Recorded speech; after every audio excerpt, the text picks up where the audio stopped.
তো দেখো বন্ধুরা, চলে এসেছি সকাল সকাল বাগানে। সকালের এইরকম একটা শান্তি মনোরম পরিবেশ কার না ভালো লাগে। তো সঙ্গে থাকো।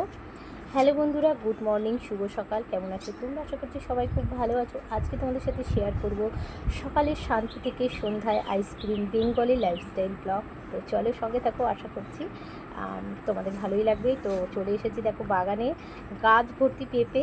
তোমরা কে কে খেতে পছন্দ করো অবশ্যই কমেন্ট করো। আর এই যে গরম পড়েছে, এই গরমে পেঁপে মানে আমাদের সমস্ত রকম কাজে লাগে। আমরা বাজার থেকে কিনে নিয়ে আসি, তবে বাড়িতে গাছ থাকলে সেই গাছের ফল খাওয়ার মজাই আলাদা, ইচ্ছে মতো খাওয়া যায়। তো যাই হোক, বাগানের সমস্ত ফুল, আর এই হচ্ছে একটা টগর ফুলের গাছ। তো এর থেকেও বেশ কিছু ফুল আমি তুলে নেব, তোমাদের সাথে একটু শেয়ার করছি। তো বাগানে সব কিছুই গাছ আছে বাড়ির মধ্যে। এই যে ফুল গাছ, বাড়িতে ফুল গাছ থাকলে ভালোই লাগে।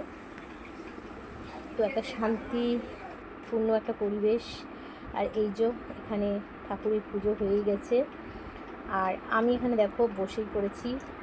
সকালবেলা যেহেতু মর্নিং টাইম, তো সমস্ত বাজার এসে গেছে। এখন প্রচুর পরিমাণে আম খাওয়া হচ্ছে। আর এইভাবেই কিন্তু সবজি বাজারগুলো স্টোর করে রাখতে হবে, তা না হলে গরমে বুঝতেই পারছো সমস্ত নষ্ট হয়ে যাবে। এই যে টমেটো, আর এখানে সব শাক সবজি সবটাই আছে, রান্নাবান্নাও করবো। তো এইগুলো আগে সমস্ত গুছিয়ে গেছিয়ে নেব, তারপর কিন্তু রান্নাবান্নাটা শুরু করব। এখানে চিকেনটা দেখো সুন্দর করে ম্যাগনেট করে নিয়েছি। প্রচণ্ড পরিমাণে গরম পড়েছে। আর এই যে এটাও আমার বাগানেরই গাছের কাটা কুমড়ো শাক, সেটাও হবে। তো ফিলহাল আমি এখন এখানে চিকেনটাই বসাবো, তারই প্রিপারেশান এখানে করেছি। আর দেখো ফাইনালি কিন্তু চিকেন আমার রেডি হয়ে গেছে, যেহেতু প্রচুর পরিমাণে গরম। আর এই যে যেটা একটা চচ্চড়ি হবে। আর ফাইনাল লুকটা তোমরা দেখেই দাও।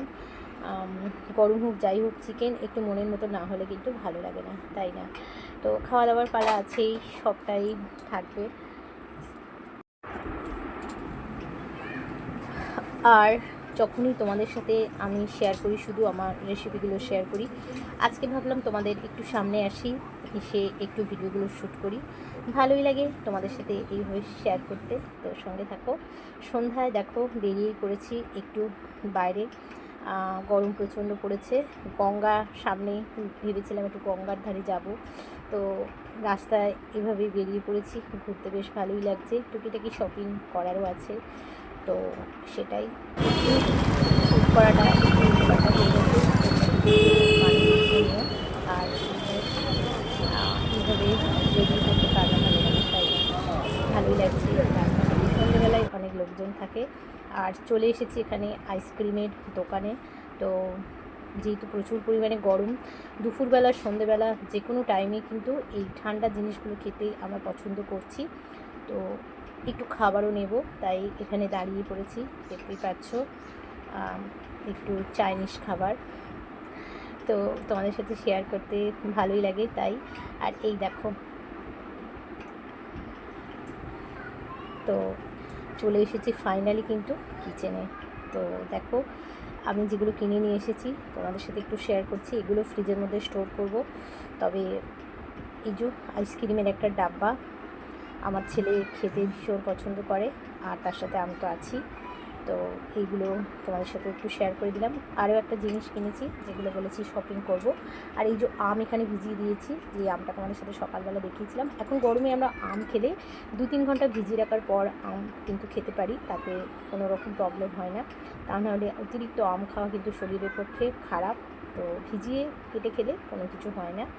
আর এই দেখো সমস্ত পেপসি, এইগুলো কিন্তু আমি ফ্রিজের মধ্যেই স্টোর করব। তো যাই হোক, আর দেখো এখানে আমি এই ঢাকাটাও কিনে নিয়ে এসেছি, যেহেতু কয়েকটা কড়া আমি কিনেছি বেশ বড় বড়। তো রান্না করার সময় ভীষণ প্রবলেম হয়, তার জন্য যখন বেরিয়েছিলাম ভাবলাম এই ঢাকাটাও কিনে নিই। আর এই যে এগুলো ডিপ ফ্রিজের মধ্যে স্টোর করব, যখন তখন ইচ্ছে হবে খাবো। তো আমার আজকের ব্লগ তোমাদের কেমন লাগলো অবশ্যই কিন্তু কমেন্ট করে জানাতে ভুলবে না। আর এখানে দেখো একটা আইসক্রিম আমি নিয়ে নিয়েছি, পেপসি, এটাও খাবো। তো চলো বন্ধুরা, আবারও দেখা হচ্ছে নেক্সট ব্লগে। টাটা।